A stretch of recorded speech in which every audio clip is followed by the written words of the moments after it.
bertugas di SDN Paku Jaya 01, calon guru penggerak angkatan 10 Kota Tangerang Selatan. Untuk kali ini saya tidak sendiri, saya bersama dengan kepala sekolah saya, yaitu Ibu Neneng Herdiani SAG, di mana bertugas di SDN Paku Jaya 01.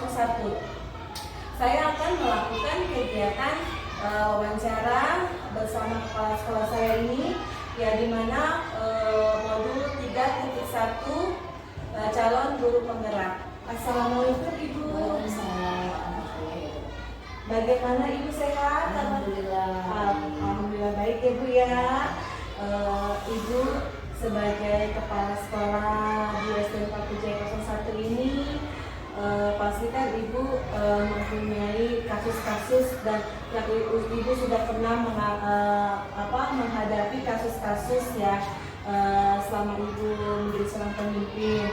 Nah, di sini saya ada tugas dari calon guru penggerak saya terkait modul 3.1 ini tentang sesi wawancara bersama Ibu ya sebagai pimpinan di SDN Paku Jaya 01 ini. Nah, dari sesi wawancara ini ada topik yang tentang dilema etika dan rujukan moral. Ya, ada beberapa pertanyaan yang akan saya tanyakan kepada Ibu. Pertanyaan yang pertama yaitu, selama ini bagaimana Ibu dapat mengidentifikasi kasus-kasus yang merupakan dilema etika atau rujukan moral, dan apakah kasus yang Ibu hadapi itu lebih banyak dalam bentuk dilema etika atau rujukan moral, sebagai informasi bahwa dilema etika ini adalah benar lawan benar, dan sedangkan rujukan moral itu benar lawan salah, berarti ya, seperti itu. Selama saya menjabat sebagai kepala sekolah, memang terkadang hal yang paling sulit dilakukan adalah dalam mengambil keputusan yang dimana kedua belah pihak itu sama-sama benar, ya. Tentunya saya selaku kepala sekolah harus mampu mengambil tindakan tegas untuk menyelesaikan masalah atau kasus yang dihadapi oleh kedua belah pihak, ya. Dan misalnya dalam menentukan kenaikan kelas pada akhir tahun pembelajaran, ya. Di satu sisi dilemanya terbentur oleh kebijakan terutama bagi sekolah yang sudah menggunakan kurikulum merdeka, jadi siswa itu harus dinaikkan ke jenjang berikutnya, ya. Namun di satu sisi, jika siswa itu tidak bisa membaca, itu merupakan dilema bagi saya sebagai kepala sekolah untuk mengambil keputusan siswa tersebut naik atau tidak, ya. Ketika siswa tersebut tidak dinaikkan atau tinggal kelas, dampak psikologis yang dialami siswa itu tentu sangat banyak, gitu ya. Jadi kemungkinannya siswa tersebut dapat berdampak terhadap motivasinya untuk kedepannya. Kemudian orang tuanya juga sama, jika anaknya tidak naik kelas, pasti orang tuanya pun akan kecewa. Dan melalui penelitian yang sudah kita hadapi, kebanyakan yang siswa yang tidak bisa baca itu dari tingkat perekonomian orang tuanya yang kurang, menengah ke bawah, gitu ya. Jadi itu berdampaknya ke segi ekonomi, ke segi psikologis, dan lain sebagainya. Nah, kalau ditanya sama Bu Herlina, banyak kasus dilema etika atau rujukan moral. Kebetulan yang saya banyak hadapi dilema etika, kasus dilema etika. Oh gitu ya Bu. Jadi selama ini yang Ibu sering hadapi adalah kasusnya dilema etika ya. Terkadang ya Ibu juga merasa dilema apakah kasus anak tersebut itu dinaikkan atau tidak ya. Iya, harus berpikir panjang ya, dan karena khawatir dampak psikologisnya gitu ya Bu ya. Oke. Jadi kalau Oke, sekarang dilanjut pertanyaan yang kedua ya Bu ya. Selama ini bagaimana Ibu menjalankan pengambilan keputusan di sekolah Ibu, terutama untuk kasus-kasus di mana ada dua kepentingan yang sama-sama benar atau sama-sama mengandung nilai kebajikan? tentu hal yang saya lakukan selaku kepala sekolah dalam menjalankan pengambilan keputusan di sekolah, saya harus mengambil keputusan yang membuat kedua belah pihak tidak ada yang dirugikan, ya. Diperlukan beberapa langkah dalam mencapai tujuan itu, sehingga butuh beberapa strategi bagi saya untuk menyelesaikan masalah yang ada. Oh gitu ya Bu. Jadi hal yang Ibu lakukan adalah mengambil keputusan menyelesaikan dengan kepala dingin ya, dan juga mencari solusi yang bijak ya. Iya. Iya, berarti Ibu di sini sebagai pimpinan yang sangat bijaksana. Baik, amin. Oke, dilanjut ya Bu, dengan pertanyaan yang ketiga.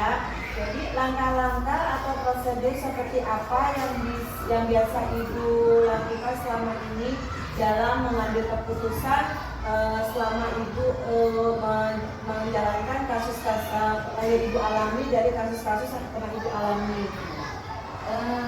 Langkah-langkah yang Ibu ambil dalam mengambil keputusan itu, yang pertama identifikasi keputusan yang diambil, kemudian yang kedua mengumpulkan informasi, ketiga membuat alternatif pilihan, kemudian keempat menimbang informasi yang dipilih, kelima menentukan pilihan, keenam menjalankan keputusan yang efektif, dan ketujuh review serta evaluasi keputusan yang diambil.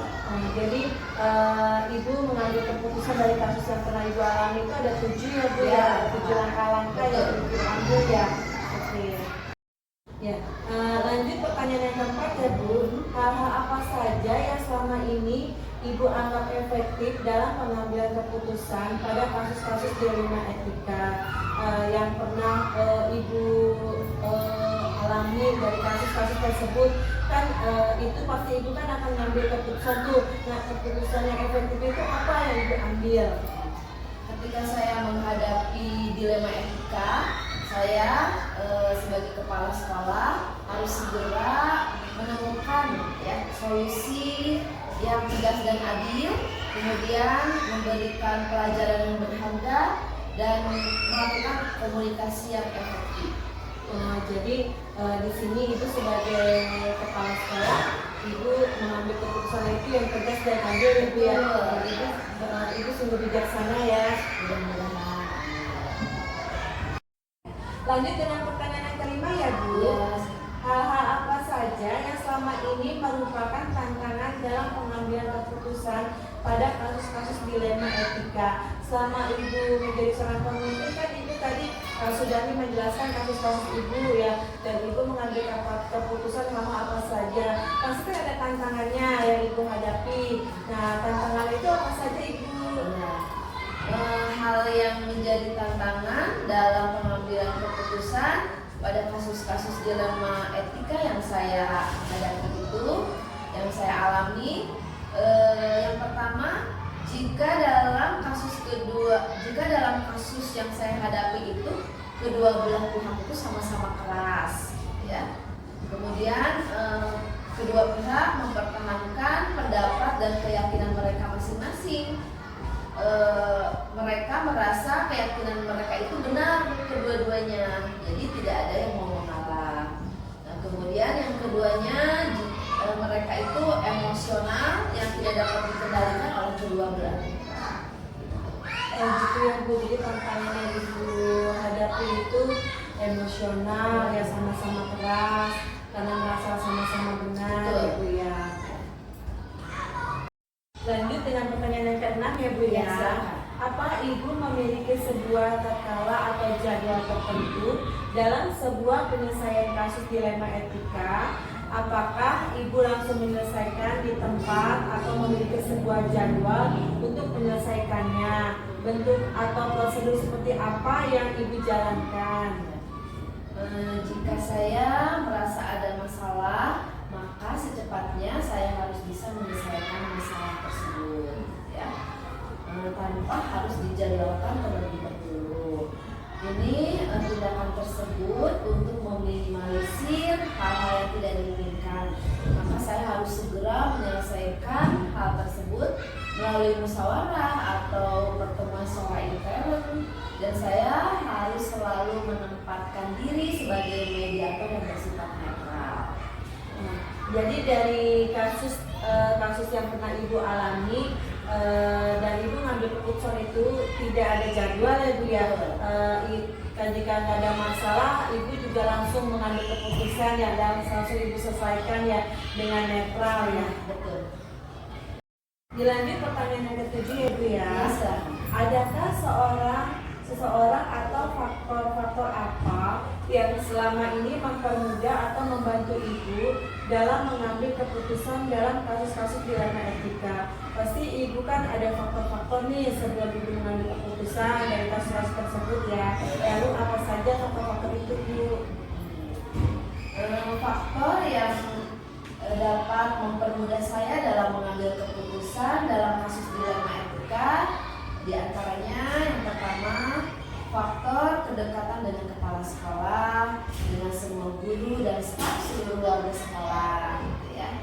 Kemudian yang kedua, adanya kerjasama yang baik dengan komite sekolah, karena kadang pihak komite bisa membantu kita dalam menyelesaikan masalah yang ada di sekolah. Wah, sungguh luar biasa ya. Jadi Ibu ada beberapa faktor yang Ibu ambil keputusan ini, sehingga Ibu adanya kedekatan dengan guru, seluruh staf dan juga komite ya Bu ya. Itu sungguh luar biasa ya Ibu ya. Ya, dilanjut ya Bu, pertanyaan ke-8. Tadi kan Ibu sudah menceritakan nih dari kasus-kasus Ibu, terus cara mengambil keputusannya, hal-hal apa saja, faktor-faktor apa saja, dan siapa saja yang dilibatkan. Dan dari situ saya lanjut pertanyaannya, dari semua hal yang telah disampaikan, pembelajaran apa yang dapat Ibu petik dari pengalaman Ibu mengambil keputusan dilema etika? Pembelajaran yang saya petik dan dapat saya petik selaku kepala sekolah dalam mengambil keputusan itu harus bijaksana dan harus bertanggung jawab. Di antaranya adanya kerjasama yang baik, menjaga komunikasi yang baik dalam mengambil keputusan yang harus adil dan bijaksana. Oh gitu ya Bu. Wah, sungguh luar biasa sekali nih ya Ibu Neneng sebagai kepemimpinan di SD Paku Jaya 01 ini terkait tentang pengambilan keputusan ini. Saya jadi bisa mengambil banyak pelajaran dari Ibu, dari mengambil keputusan kasus-kasus dilema etika, bujukan moral, bagaimana langkah-langkah yang Ibu ambil ini sangat menginspirasi buat saya. Terima kasih Ibu. Di sini saya kesimpulkan bahwa di sini Ibu mengambil keputusan yang sangat bijak ya. Ibu sebagai pemimpin yang baik, dan karena Ibu sudah dan di sini juga dari kasus-kasus tersebut Ibu lebih banyak mengalami kasus dilema etika ya. Terima kasih sekali Ibu sudah meluangkan waktunya untuk saya dengan sesi wawancara ini. Demikian saya akhiri. Assalamualaikum warahmatullahi wabarakatuh.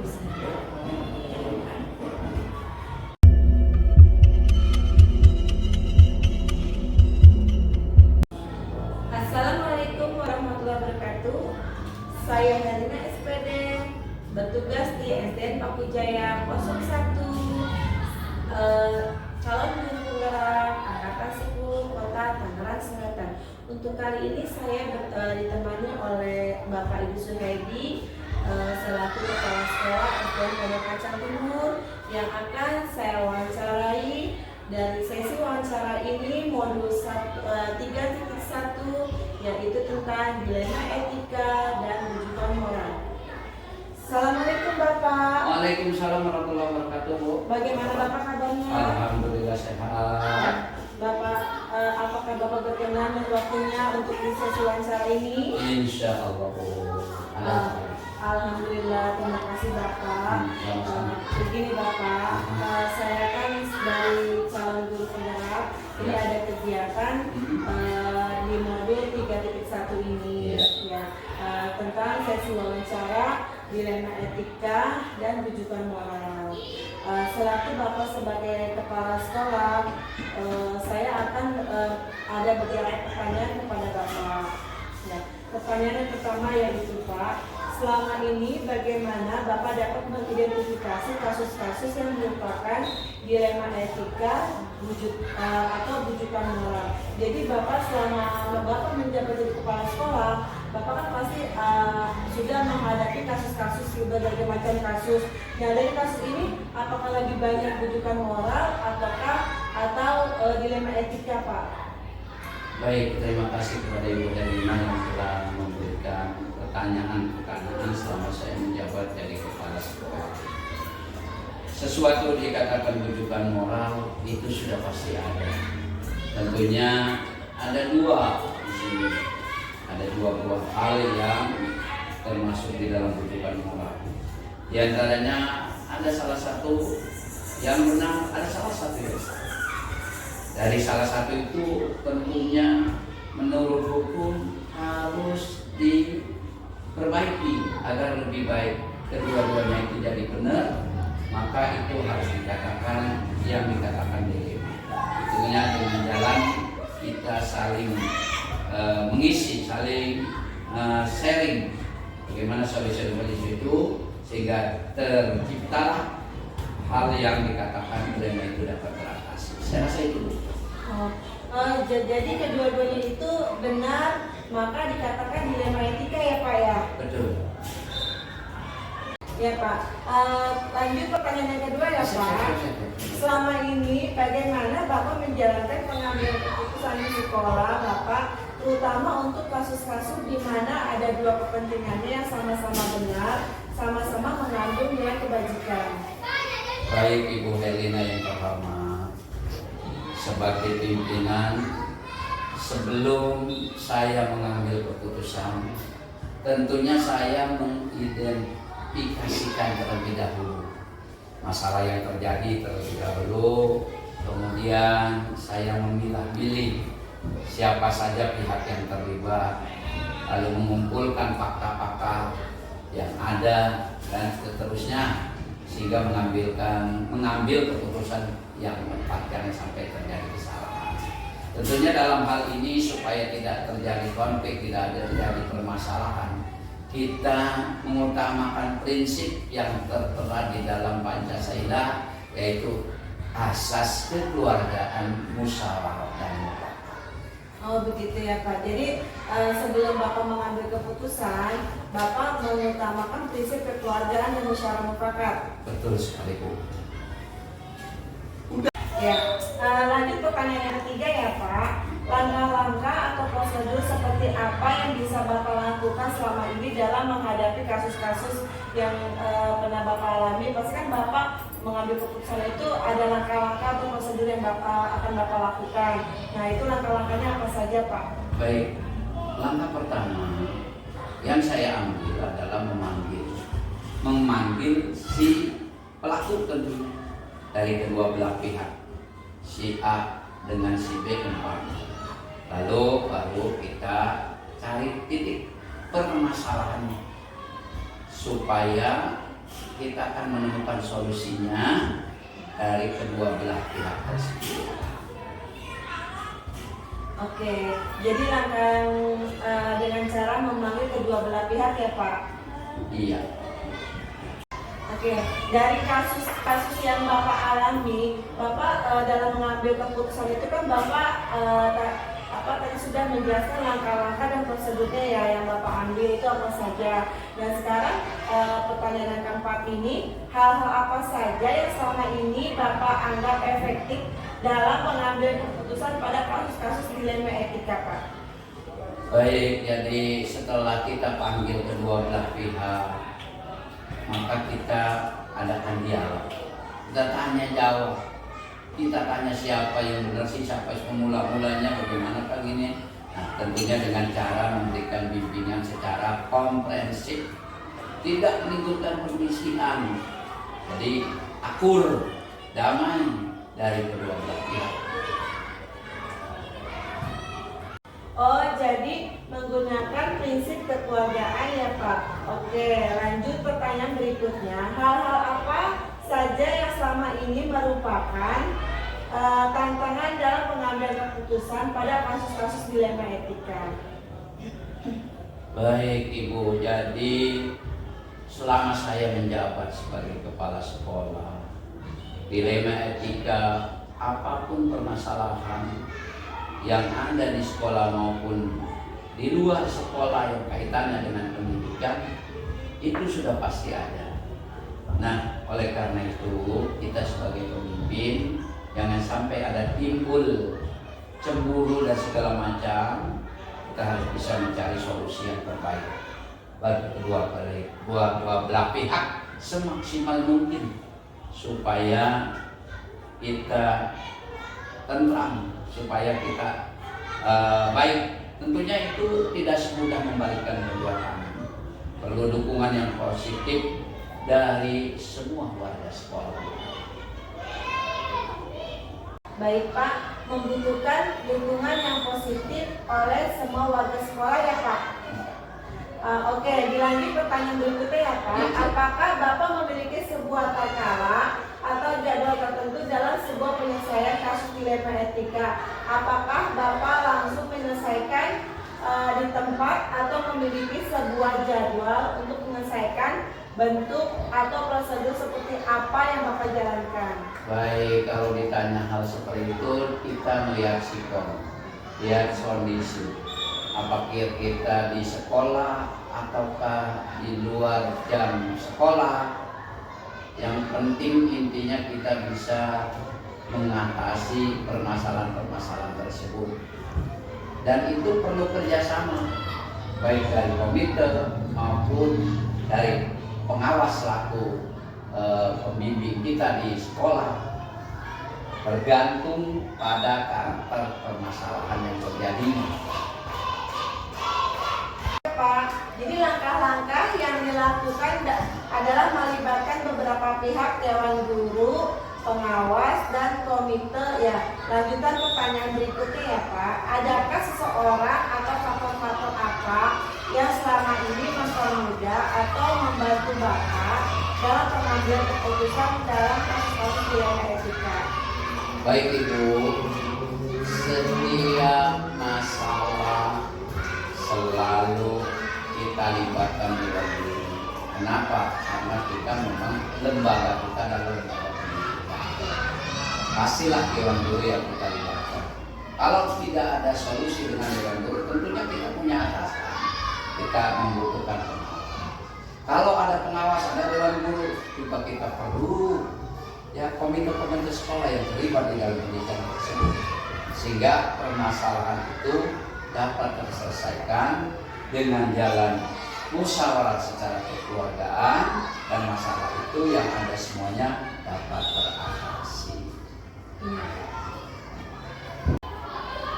Jadi Bapak selama ini meminta saran dan masukan kepada dewan guru, pengawas atau komite untuk menyelesaikan permasalahannya ya Pak ya? Ya. Oke, lanjut pertanyaan yang terakhir ya Pak. Dari semua hal yang telah disampaikan, pembelajaran apa yang dapat Bapak petik dari pengalaman Bapak mengambil keputusan dilema etika? Baik, kalau bicara tentang pengalaman dapat diambil dari pengalaman apa masalah-masalah, itu memang semuanya perlu kerjasama. Artinya kita harus saling akur, ibarat sebuah jari. Jari ini selalu akur. Jari yang 1, 2, dan 3 sampai 5 ini tidak pernah tidak kompak. Nah, disinilah perlu kita kerjasama, kita panggil pihak dewan guru. Kita tanya di mana masalah-masalah. Guru dewan guru tidak bisa mengatasi, ada kita punya atasan, pengawas kita. Pengawas kita pun tidak bisa mengatasi dengan ada dewan guru, ada kepala sekolah. Kita panggillah warga sekolah. Dalam hal ini komite sekolah. sehingga kita dapat menyelesaikan permasalahan tersebut atau permasalahan yang ada dengan baik secara musyawarah, tidak merugikan kedua belah pihak. Saya rasa itu. Oh gitu ya Pak. Terima kasih Bapak.